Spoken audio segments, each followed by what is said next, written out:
What's up, YouTubers?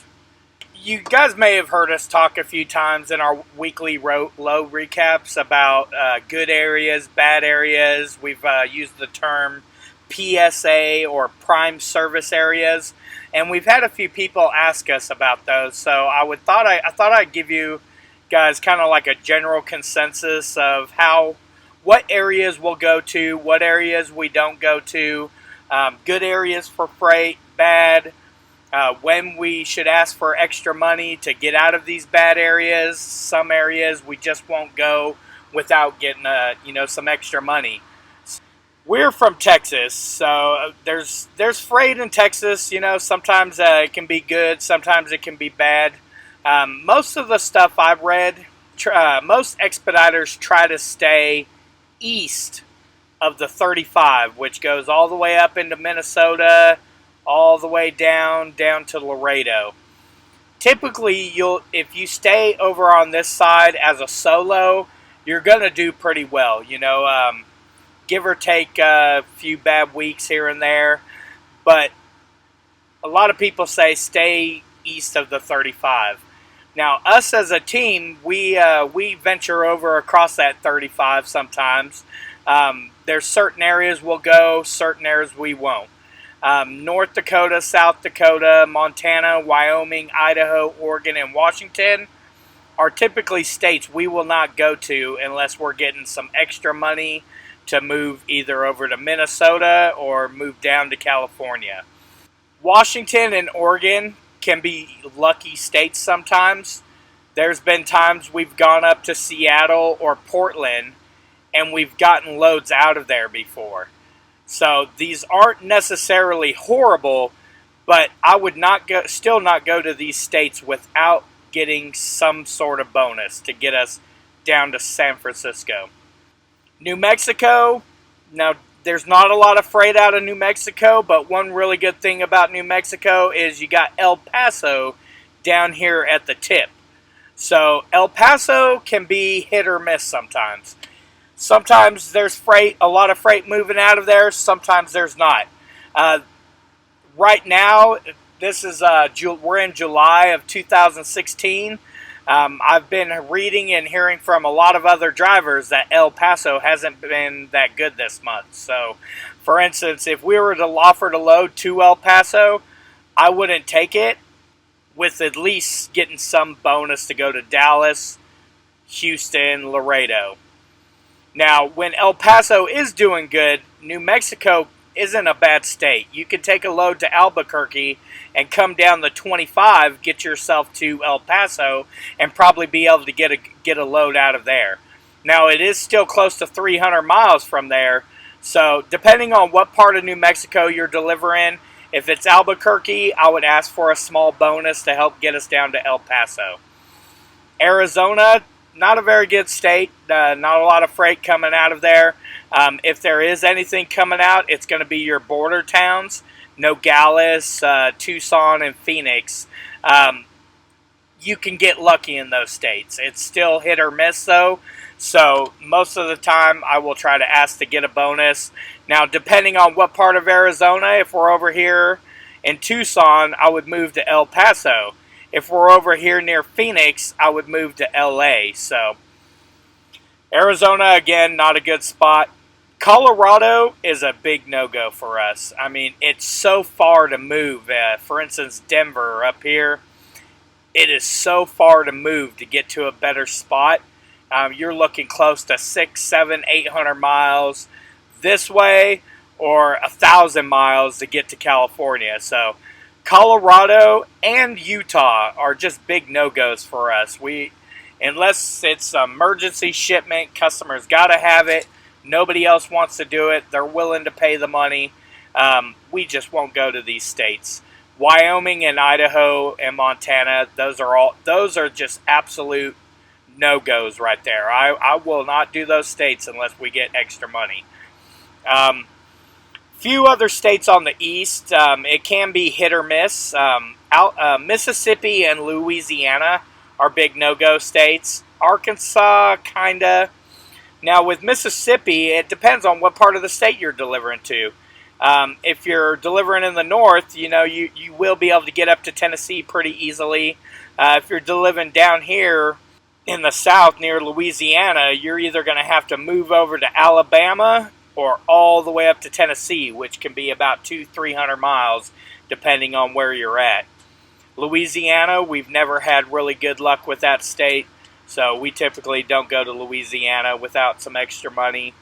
Florida, now, Florida can be good in the north. South of Orlando, if you're looking at a load to Miami, again, I would not do that without any extra money to get me back up to the north part, up to South Carolina or Georgia. Those would be the typical moves that move back to get you some freight. Now, the Northeast, Maine, that's a big no-go without any extra money. New Hampshire, Vermont. Massachusetts is a hit-or-miss state. Boston does ship out freight sometimes.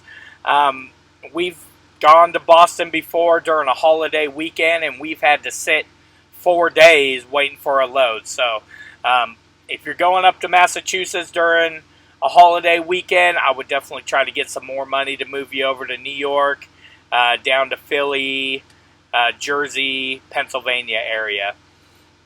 Northern New York's good, up by Buffalo. They usually have a lot of freight coming out of there. So that's pretty much it for the Northeast.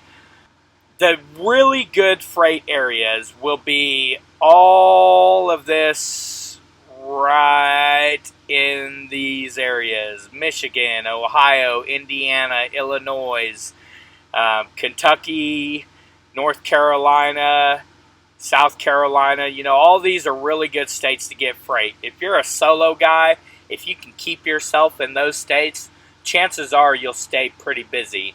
Venturing outside of those states, chances are you'll be moving back in towards those prime service areas. So, now this is just what we've learned since we've been doing this, and it can differ from cargo van to straight truck to 18-wheeler.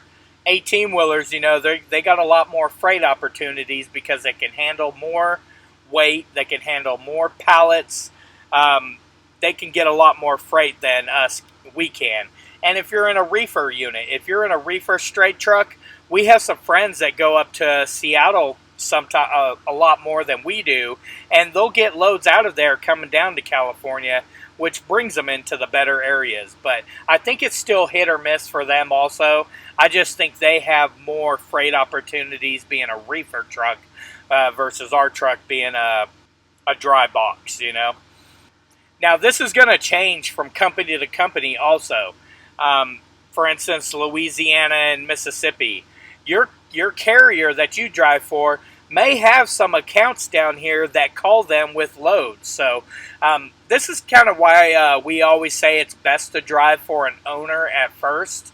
And usually you want to drive for an owner for the first year to really kind of learn what your carrier is doing, where their prime service areas are at.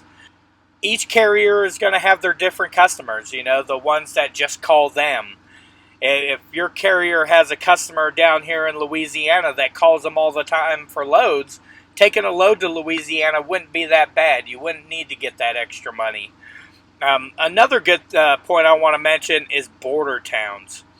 Typically, border towns will have a lot of freight that comes out of Mexico that's going into the States or up to Canada.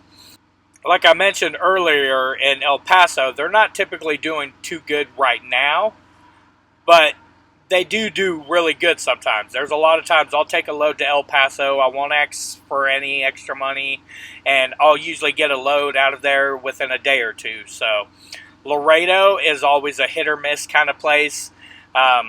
What we've learned since we've been doing this is typically during the beginning of the months are a lot slower than the end of the month. So if you're going down there towards the beginning of the month, I might ask for a small bonus to kind of help cover the couple days I might sit waiting for a load.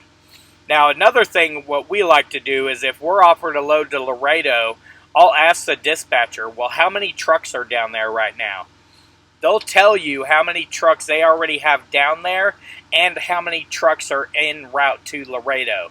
So that will kind of give you an idea of how many trucks you're going to be competing with to get a load out of there. Another thing you could ask them is, how many loads has that load board done in the past 21, 30 days, a week? How many loads have they done out of there?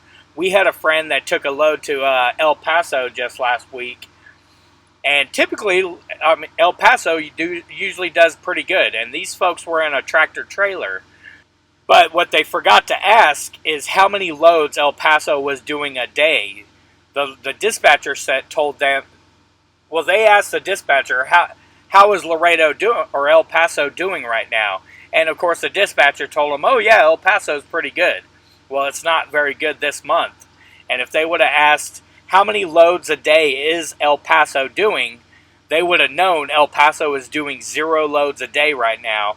Then they could have either turned that load down or asked for extra money. So ask how many trucks are in the area, how many are inbound, and how many loads that area is doing per day.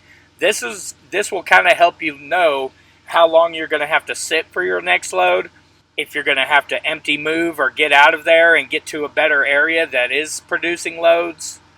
And I want to share with you guys one way we kind of keep track of what areas are doing good and what areas are doing bad. We join groups on Facebook, and this is one of them. Transportation Life, Wheels, Wings, and Rudders. A lot of other drivers are on this group, and they'll share where they're going. You know, we'll talk to each other. We'll ask what areas are shipping out freight at certain times. And it kind of gives you an idea of where freight is moving. If a driver takes a load to El Paso and he's sitting there for a week, he'll be mentioning that on this group. So other drivers can know, hey, I better not go to El Paso without getting extra money to get myself out, or plan on sitting a week to get my next load also. So if you guys want to join this group, Transportation Life, Wheels, Wings, and Rudders, this is what their picture looks like on the front. This is just one way we use to see where freight's moving, how drivers are doing. And for instance, with us, we're with Panther. There's a Panther group on Facebook also. And it's strictly Panther drivers. No other people are allowed in that unless you drive for Panther. And we share information on that. You know, networking with other drivers are going to help you learn kind of quirks of the company, how to handle things, how to handle situations, and where the freight's moving. Those are just a few things that we've learned since we've been out on the road. We wanted to share those with you guys. Here's our ugly mugs at the beach. That was a pretty fun day. If you guys have any questions, feel free to email us, comment down below, find us on Facebook. Or until next time, we'll see you guys in our next video. Peace, love, and expediting.